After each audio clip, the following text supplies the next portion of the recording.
And what is up, everybody? Welcome back to Coast Coast Gridiron Football Podcast. We got a good one on today's episode. My next guest is a 2022 Can West All-Star, as well as a Usports All Candian. He was selected as the top offensive lineman in all of Usports last year in the country. He is the right tackle for the University of British Columbia Thunderbirds, Theo Benedet. Theo, thanks for joining me this morning. How are you doing? Great. Better that I'm on here with you. Awesome, buddy. So, like I was just talking about, was able to come check you guys out for the first time a few weeks ago. Just kind of wanted to maybe give you and maybe your team a little bit more of a platform to kind of maybe talk about yourself more specifically, but as well as your team. I feel like you guys are doing some good things and maybe hopefully are on the start of something special this season. So before we get into this season a little bit, I figured we'd take it back a little bit maybe to kind of the start of things. I believe you you probably consider British Columbia and Vancouver your home, but you're not actually born. You're born actually back east, if I'm correct, right? Yeah, I was born in Toronto, but moved to Vancouver when I was about 4 years old. So I grew up here, and certainly any football I played was all in British Columbia. I joke with some of the Toronto guys on the team that I'm still a Toronto athlete at heart, but no, I'm definitely grew up in BC. And so you mentioned athlete. If I'm not mistaken, football wasn't your first sport. I believe you grew up playing a few different sports. Is that correct, Theo? Yeah, so I only started playing football. I played my grade 8 year, and then I had to switch schools because there was the football program at that school got canceled, actually. So I played a little bit in my grade 8 year, but really started playing football seriously in grade 10. Up until that point, I had been playing pretty high level soccer. I played goalkeeper. So those were kind of my that was my main sport up until that point. And then I started playing football and kind of fell in love with the game. And here we are. So I'm curious, Theo, that you mentioned about soccer, kind of you playing soccer at a fairly high level. How much would you say to maybe some of the multi-sport athletes, or maybe even some of the single sport athletes that are listening right now? How much would you say that maybe played a part into, for maybe some of those that maybe aren't aware, maybe can't really see the similarities, but I feel like soccer has maybe some similarities to football, especially offensive line, with maybe some of those having the quick feet and some of those quick twitch kind of lower body muscles. But can you maybe speak onto that a little bit and how a multi-sport athlete could play a part into kind of your football career, I feel like? Yeah, dude, it's huge. I mean, like I would tell anybody who's in high school or kind of just getting into sports to play as many sports as you can for as long as you can. Like soccer for me, like you said, it's the footwork, being able to be light on your feet, and then explosive, either in soccer when the ball is coming at you or when it's time for contact in football. And I think that's been absolutely critical for me in terms of any success I've had as a football player. But even other sports, like I played basketball all through high school, same thing there, the footwork, the explosiveness. It helps you develop a general athleticism that I think once you get to more elite levels of any sport, really translates. And I think as well, not to really hang your hat on saying like off-season sports is kind of helping with your cardio and wind, but I feel like that's also another good way to kind of keep your wind up throughout the off-season, specifically with basketball. I grew up playing basketball in the off-season as well. Football ends around, Christmas time, November, December, if you're lucky enough to play that late. And then, hopefully basketball starts and you're able to, keep going to the springtime and then spring football starts. So it's kind of I feel like a good way to stay in shape, if that's what you want to call it. But I guess enough about the other sports, and let's get into football more specifically. So you mentioned that you didn't start playing until grade 8. So you played grade 8 where before attending Handsworth? So I played a year at Sentinel Secondary in West Vancouver, coached by Paris Jackson, actually. And and then I played I played defensive back, which is funny because now I've come all the way around to almost the opposite in terms of body type. Yes, I played defensive back for a year there, and then, like, of course, classic Canada. We came in our grade nine year, 65 guys ready to play, and the athletic department said, "Oh, we couldn't find a coach. Like, we don't know what we're going to be able to do," and lo and behold, they just kind of waited it out, and we didn't have a team. And I had enjoyed my experience playing in grade 8 and knew I had a little talent at least. So I said, like, I'm not going to go my whole high school career without playing. So I moved over to Handsworth Secondary in North Vancouver and picked it up from there. That's awesome, man. So that's crazy. You mentioned about playing DB. That's funny. Sometimes maybe you often hear some of the little guys that end up transitioning to like defensive back. They end up starting at like offensive line or something like that. That's funny. That kind of it's the opposite. You started at DB and you transitioned to offensive line. But so maybe take us through that. I guess I feel like for a majority of your career doing a little bit of digging. I know you spent a little bit of time playing offensive line, but I feel like maybe some of your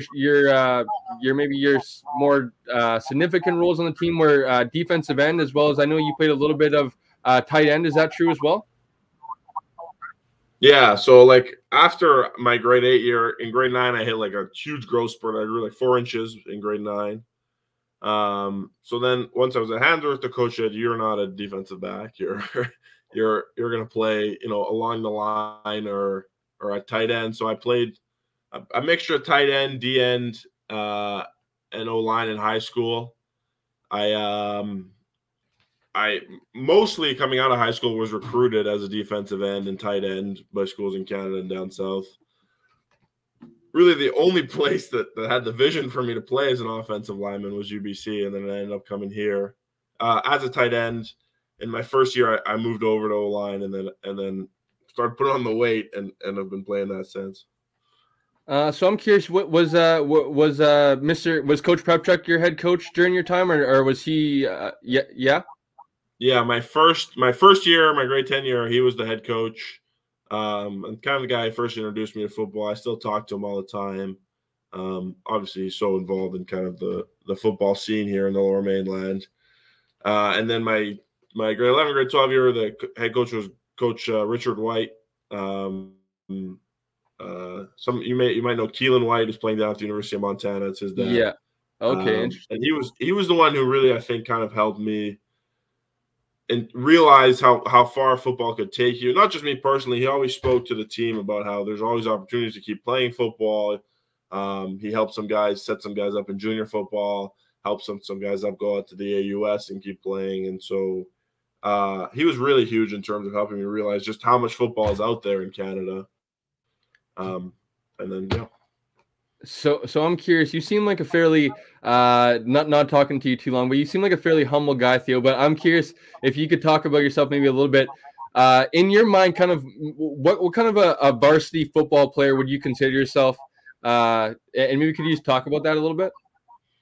Yeah, I mean, I think what I help bring to the field is I have a level of maybe athleticism that some other linemen don't have, and that helps me make blocks that some other O-linemen might not be able to. I've really worked on my game in terms of becoming an aggressive finisher. I understand that's what, the scouts and people watching the game want to see from offensive linemen is those pancake dominating blocks.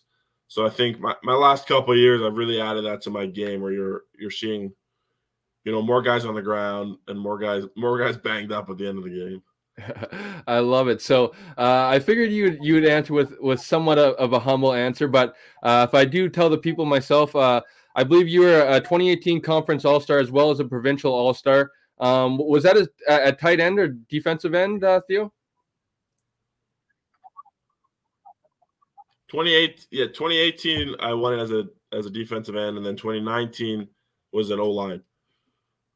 Yeah. So you're a significantly successful high school player, I feel like. I guess not to jump through high school too much, but just to cap it off, I guess, how would you kind of assess things as your high school career? Yeah, I mean, I think high school was. I always tell I always say like the higher up you start going in football, the less fun you start having because there's just more pressure. You're hyper specialized, but high school, I played defensive end, tight end, offensive line, and I kicked and I punted for my high school team. So in that sense, I really got to experience all the different types of football and had a ton of fun. Obviously, high school football too. There's nothing like you get to play with all your boys like from home, and it's just like you're out there with your buddies every day. So there's nothing more fun than that. I would have liked to have won a few more games my senior year, but other than that, I mean, it was great. Yeah, nothing like high school football, man. I would agree with that. So your high school career ends up wrapping up. At what point did you know you wanted to start play, or did you have in your mind that you wanted to play some post-secondary football? I was not thinking about it till I was getting, why me? You know what I mean? I'm just some other football player. And then I got a message from a recruiter at the University of Toronto, like asking about me, asking for highlights or transcripts, and saying he thought I had the potential to play for them. And that kind of like blew my mind that anybody would be interested.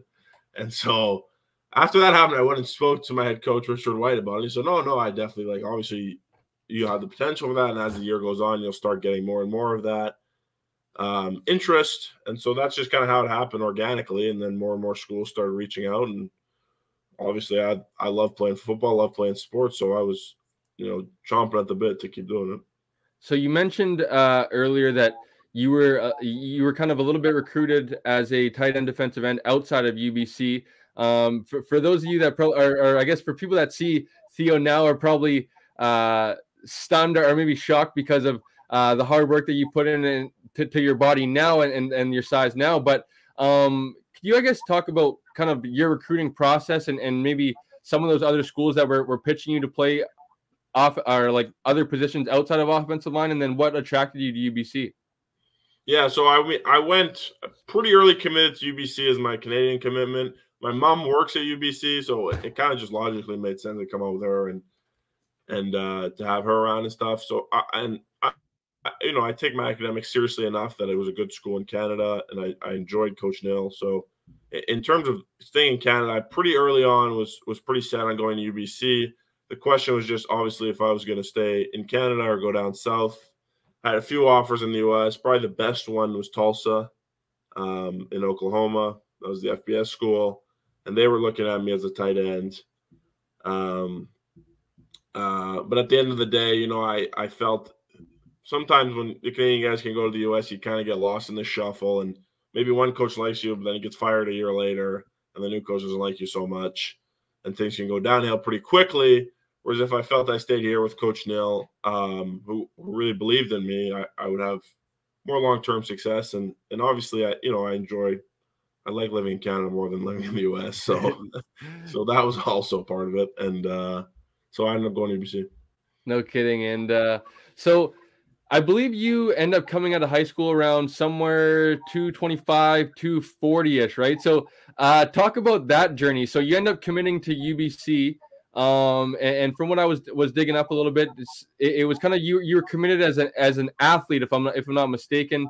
When did the kind of full transition turn over to offensive line?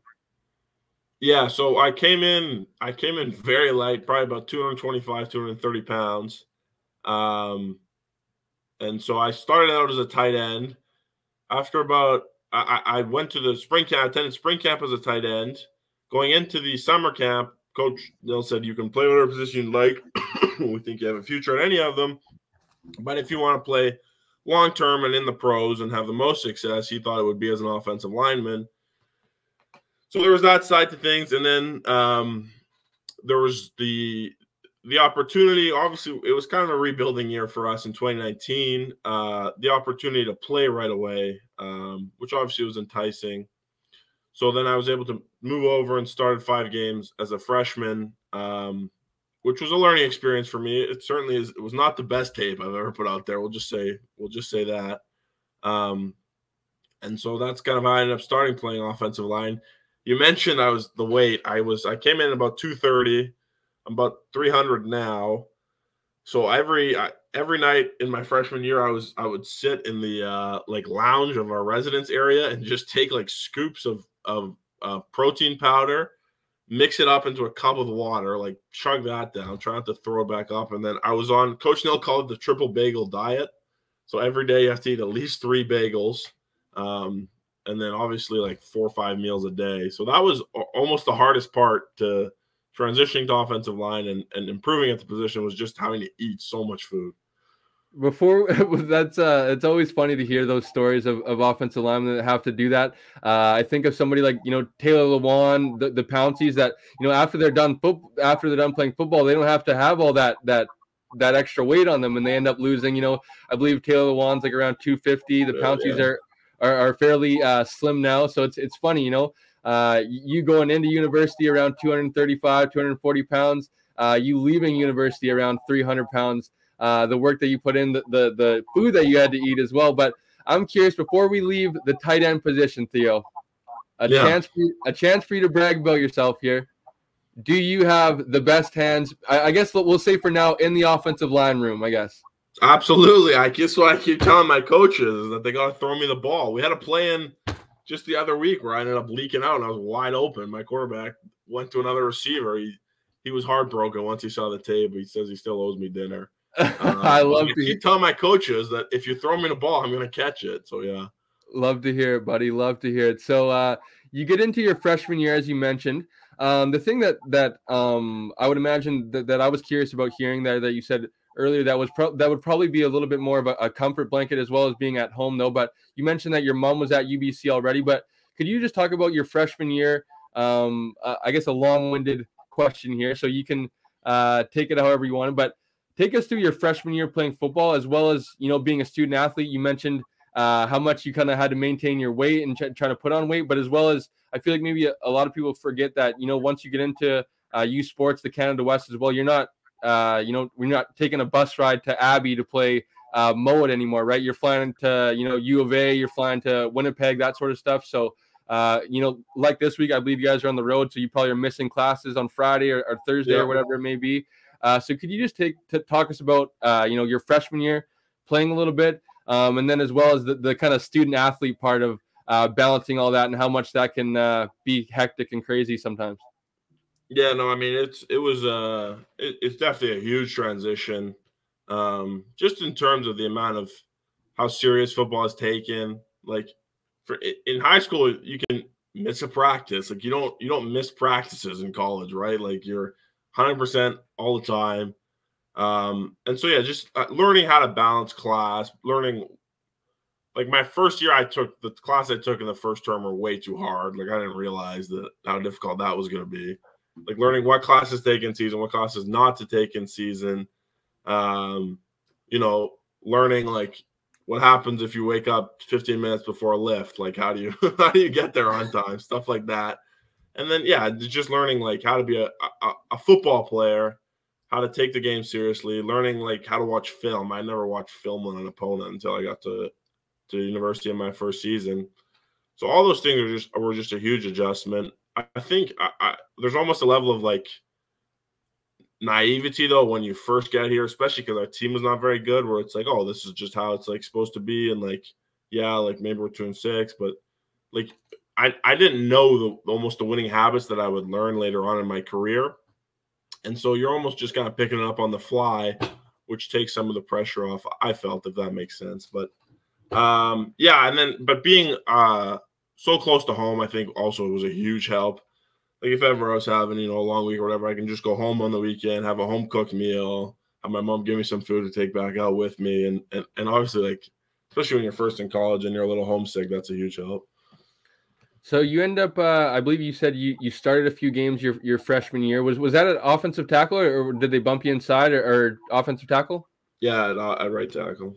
So take us through that, because you know, you mentioned not you know, for some kids, right? Obviously, they probably have huddle in high school, right? But they're not taught how to watch film or kind of those things that you mentioned, right? Maybe they've watched film, but they just have film on to kind of get their huddle minutes up or whatever they want to call it, right? So take us through that, being a freshman, having those pressures of kind of having to start protecting your quarterback, and maybe just some of your best memories, I guess, from your freshman season.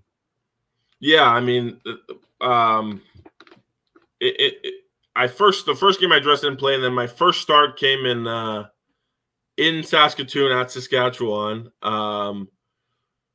the first two plays in my career, I got put on my ass, which wasn't the best feeling. Obviously, you step out there, like I was 17 years old, just so wide-eyed. Guys like lined up over me. I've been in a weight room he's been in a weight room for about 5 years. I've been in a weight room for about 3 months. And so get put on my ass the first two plays. I'm going like, what did I get myself into?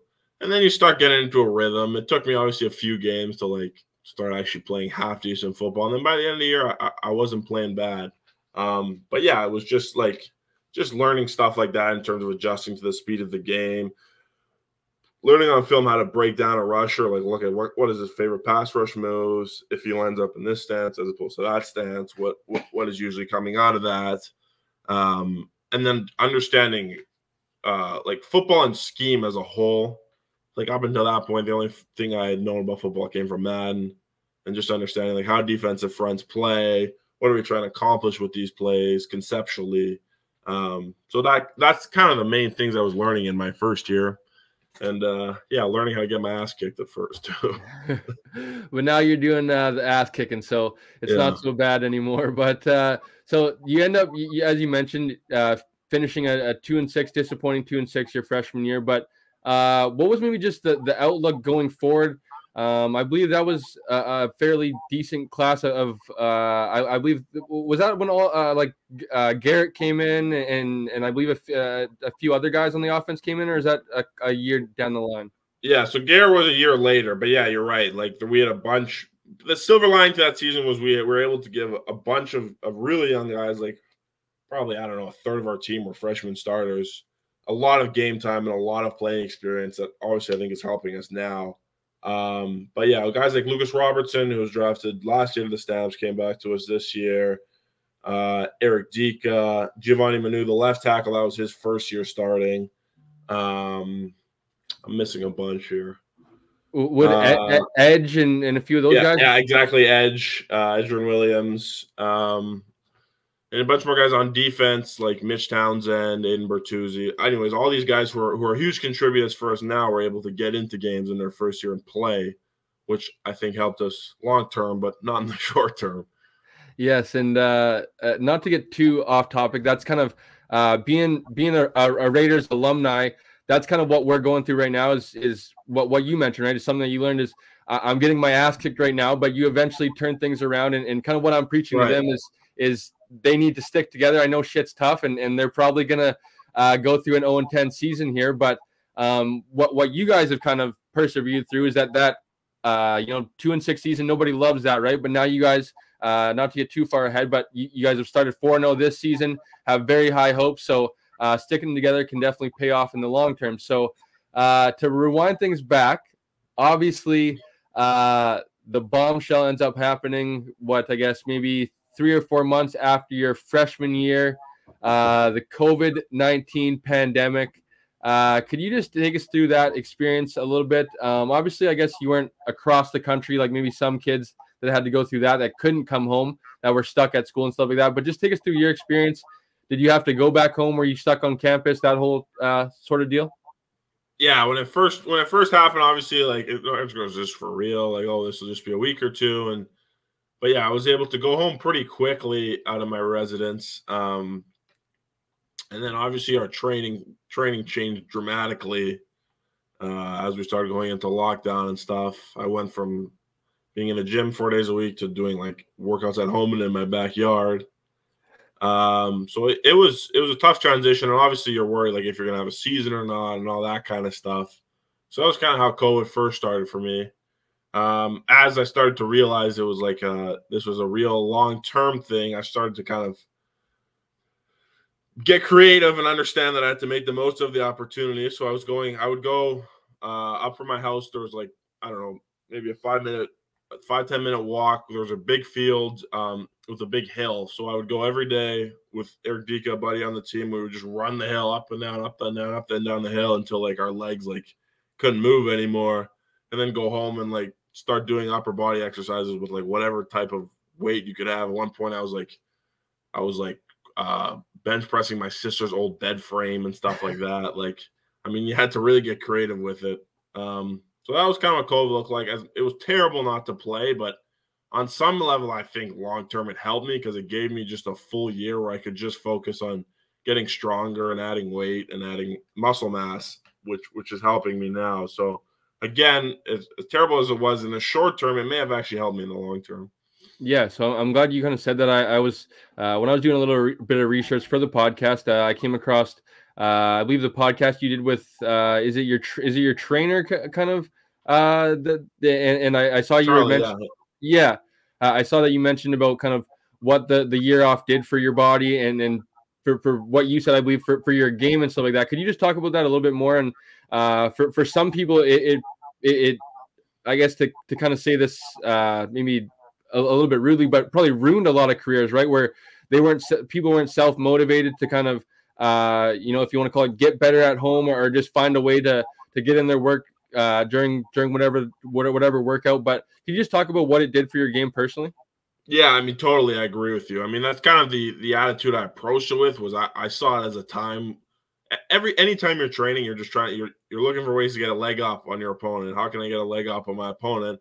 And I saw it as a time and a chance to get a huge leg up on guys who weren't taking that time seriously and were kind of just taking it as like a break off from football.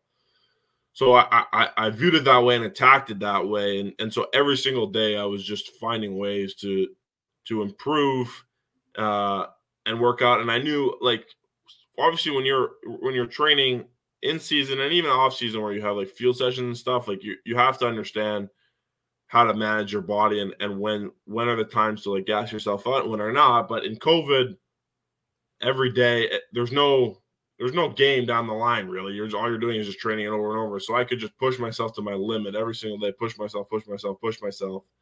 And then I had plenty of time on my hands in terms of cooking, making food to help me put on the weight. And so that was kind of the approach I took to it. And I think it was very successful for me. And the hard work is paid off now. So, you missed all of your 2020 season, and we get into the 2021 season, obviously, and it was a shortened year. But I'm curious, what were the expectations for you guys coming into that year? We knew we were still a young team, but we knew we were certainly a much improved team.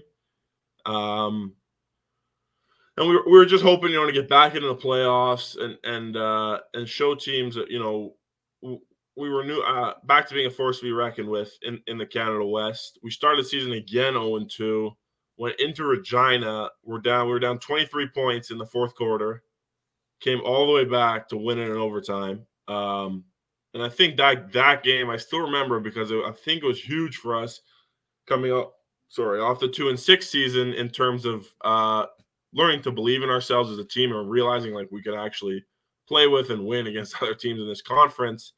And that, I think, was kind of a launching pad for the next 2 years. We ended up finishing that season 4-4, losing to Saskatchewan in a close game before they ended up going all the way to the Vanier Cup and losing to Western. And so, that season I think was important in terms of at least showing ourselves and giving ourselves some self-belief. Yeah, so then you come into last year and you guys have, I would imagine – even more belief than going into 21. You have Garrett back, I believe. Some of those other veterans that are kind of coming into even more prominent roles and stuff like that. So, what was the feeling like in the locker room coming into last year as well? Kind of, I feel like outside of the locker room, you guys were probably slept on quite a bit and under the radar a significant amount. Yeah, I mean, last year we knew we had a loaded roster. It's still disappointing to look back on. Like I felt and we felt as a team that we really had a chance to go, as far as we wanted, to be honest, and all the way to the championship. We knew it was going to come down to us and Sask at the end of the year, like it did. We probably started a little slow, but picked it up as the season went on. And then, we ended up going to the Hardy Cup. Unfortunately, Garrett picked up an injury mid-season, which our backup Derek's a great player, but it just changed our offense in terms of they're two different types of players. So we were not as – obviously we had spent the whole season playing in one type of offense and had to change that quickly, which I think hurt us. And then we didn't – Saskatchewan earned the home playoff games, which when you get into November and it's -20 is a big it's a big help for them. So we ended up going into Saskatchewan and losing, and it was disappointing for us, but motivating for us this year, and I think it's kind of helped us, pushed us into the start we've had. I know a little bit about. I won the BCFC in 2017 with the Raiders. Yeah, we ended up going to the Saskatoon Hilltops for the Canadian Bowl semi, and we let's just say so that they deferred to start the game, and they still kicked us the ball. So they kicked us the ball twice, and we ended up losing by a whole bunch of points. And it was a bad time in Saskatoon. So I know all about those trips out there. But I'm curious if it doesn't bring up too much pain, but. The rivalry that you guys have kind of built now with Sask, I believe you guys beat them your freshman year, I want to say, in the regular season. But they've eliminated you guys the last 2 seasons. Can you just talk a little bit about the rivalry and just kind of, I know maybe not to look too far ahead, but I would imagine your guys' sights are probably set on seeing them later in the season as well in playoff time. Yeah, I mean, we've gotten them a few times in the regular season. Like you said, 2019, like when I talk about how we're so naive that it almost helped us. They were number 3 team in the country. I don't know how I still don't know how we won that game, but somehow we figured out a way to do it. So we beat them in 2019, and then we got them again last year at home. Credit Stevenson Boney designed a great game plan for that game, and we were able to get them there. And then, and then they've knocked us out now 2 years going in the playoffs. It's something that really bothers us. And I think there is a mutual respect between our 2 teams in terms of we both know that, how talented and well coached we are. And we certainly take it, as huge motivation that we need to get over that hump against Saskatchewan, hopefully not in Saskatchewan this year in the playoffs. I was just going to say how important, I guess, is it to you guys to make sure that game, hopefully that you guys host the Hardy Cup, I guess you'd say this year. It's massive. That's been our main goal during the regular season, is to earn home playoffs this year. Coach Nell has drilled that home to us from the start of training camp all through now. That's been our main focus, has been earning those home playoff games, because it makes a huge difference. It does, absolutely. And not having to play in the elements, not having to fly, a significantly apart way across the country, all those things, being able to sleep at home, all those good things. So just, I guess to kind of end things, we won't get too far into things this season, but just what's the feeling like in the locker room for you guys going forward? I mean, we're super excited. We understand. I think we've shown our potential as a team, offensively and then defensively at points. And then, so we know, our ceiling as a team. We're trying our best to stay grounded, not to look ahead, to understand that, every week in the Canada West, crazy stuff happens, and to try and stay grounded. And now understand that when you climb the mountain and you're at the top of the mountain in the standings, then you become the mountain, and the other teams are coming to try and take you down every single week and trying to come for your spot. So we have to, match and supersede their intensity. All right, Theo. So sorry to get to go back a little bit in time, but I wanted to make sure we talked about football before. Kind of the I know this will be about football, but kind of more of the off-field side of things and kind of some decision making. So if we go back to the end of the 2022 season, you were, I believe, draft eligible. You decide to make the decision to come back to UBC. Could you? I know you've probably said this a few times, but can you just tell my listeners a little bit about what that decision went into for you? Yeah, I mean, I was always my thought process going into 2022 was that I obviously had missed a year with COVID, and I wanted to play 4 years. So my thought process was always that I was going to defer. The season ended up going obviously really well for me personally, where I started getting a lot of interest from the pros. So then it came time to make a decision, where was it time to go now? What ended up happening was I deferred my CFL. I ended up thinking my approach to it on the whole was that I'm going to have the rest of my life to play professional football, but I only have 1 more year with my guys in college and what I thought was a special group to come back to. So I had already deferred my CFL draft. At that point, I got the invite to go down to the East-West Shrine game in Las Vegas with some of those NCAA guys in front of the NFL scouts, which I felt was an opportunity I couldn't really pass up. If only one Canadian or 1 or 2 Canadians get to go every year. I felt I had to take it, and I knew I could still defer my NFL draft year. So at worst, it was just an opportunity for me to, test myself against a high level of competition and learn from NFL coaches. And that type of coaching, I went down to the game. It was an up and down week for me, to be honest. It took me a little bit of time to get adjusted to not having the yard and stuff on the line. I felt that I was proud of how I played in the game, and I felt that I put on good tape there, and that was the feedback I got. But at the end of the day, I wanted to come back to college with my guys, and I knew there were still parts of my game I could improve on in terms of putting stuff on tape for the pros. So that's why I made that decision. I know some people were saying that I had heard from CFL circles that what I was doing was passing up the CFL and just coming back so I could chase the NFL opportunity, which was not true. Playing in the CFL would be a dream come true too for me. And so it really just came down to I wanted to come back for another year in college. Awesome, man. So you mentioned a little bit about the Shrine Bowl. I mentioned earlier about you going down. I listened to the podcast with your trainer. Could you just talk a little bit more about this past off season and what maybe a few other things that you did to prepare for this upcoming season, as well as maybe going pro this upcoming off season?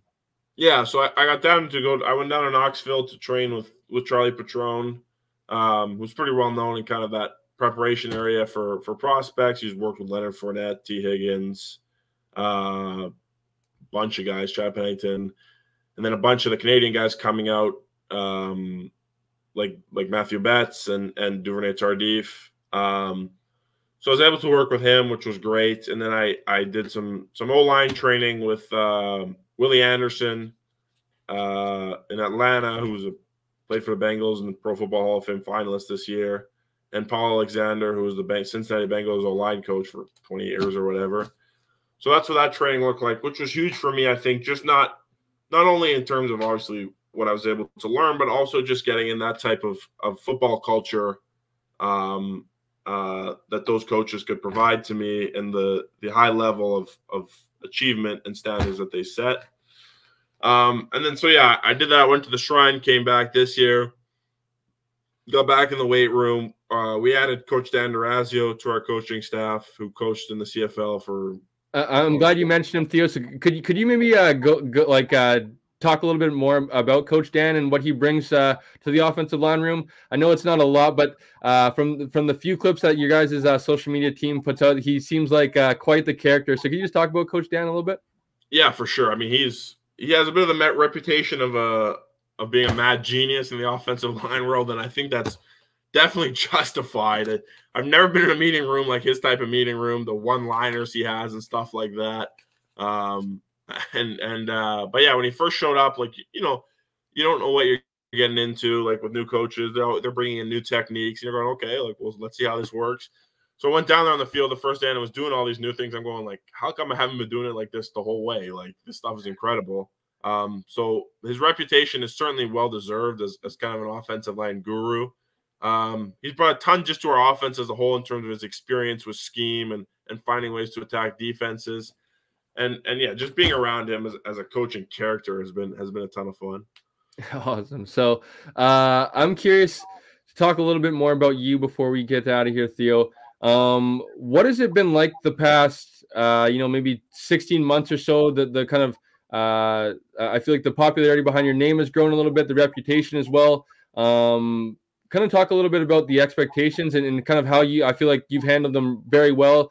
Not that I get access to you guys' film or anything like that or check you guys out too much, but I feel like you've kept up that reputation this season and been playing some very good football. So how have you handled the kind of expectation on your name? And just can you talk about as well the last 16 months of the Shrine Bowl and stuff like that, and kind of getting into the business world, I guess, of football and how everything works?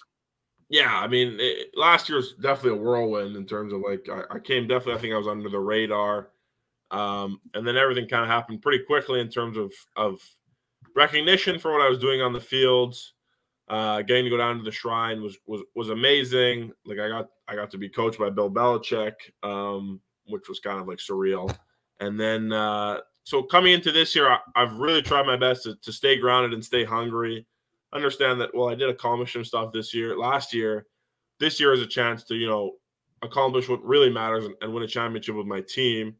And so that has just continued to be my focus. And I understand, obviously, that if I play like the dominant player I can be, that's going to help my team win games and help us win a championship. So that's kind of the approach I've taken. I'm trying my best to stay grounded and, you know, stay in the moment in terms of not being too focused on what the draft will look like for me next spring, but just what the next game will look like on Friday or Saturday. So, you know, people talk about having good people in your corner. It seems like, you know, your agent does a significant amount for you. Could you talk about, you know, the roles I believe Sasha plays for you, and how helpful he's been for you in the last, however, since you signed with him? Yeah, he's great. I mean, Sasha, what I like about him is he's a real person. There's not about it. He's going to tell you how it is.